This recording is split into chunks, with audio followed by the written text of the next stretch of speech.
let me briefly touch on a topic that I know many people struggle with, especially when it comes to fat loss. And almost every time I tell my clients to do this, they think I'm crazy until it starts working, and then I become Yoda. And this is one of the most common fat loss mistakes you can make, and it leads to more frustration and doubt than you can even imagine. And it's quite simple, to be honest. You're not eating enough fuel, right? There's not enough gas in the tank to fuel the engine. Let me explain the thought process and you see if you can relate, right? So it goes a little something like this. I need to lose weight. There's a little fat on here I want to get rid of, right? And so I think I know what to do.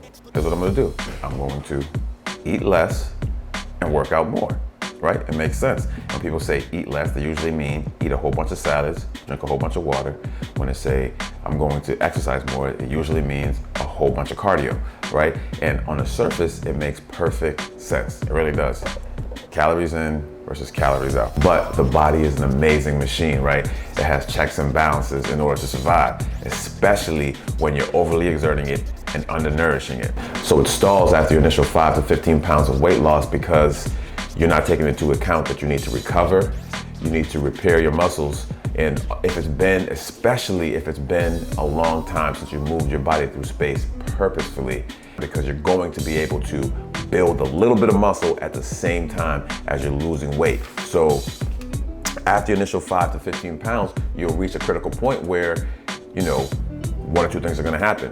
One, you're gonna figure it out, right? Whether that's trial and error, whether you get with a trainer, whether you buy a program, whatever the case may be. Or two, you're gonna become frustrated and you're gonna say, you know what? It was easy to do what I was doing before. And that's usually where people fall into the pit and they get stuck in that rut right there. But now that you know what not to do, hopefully you have a little more confidence in taking control of your health and building your physique.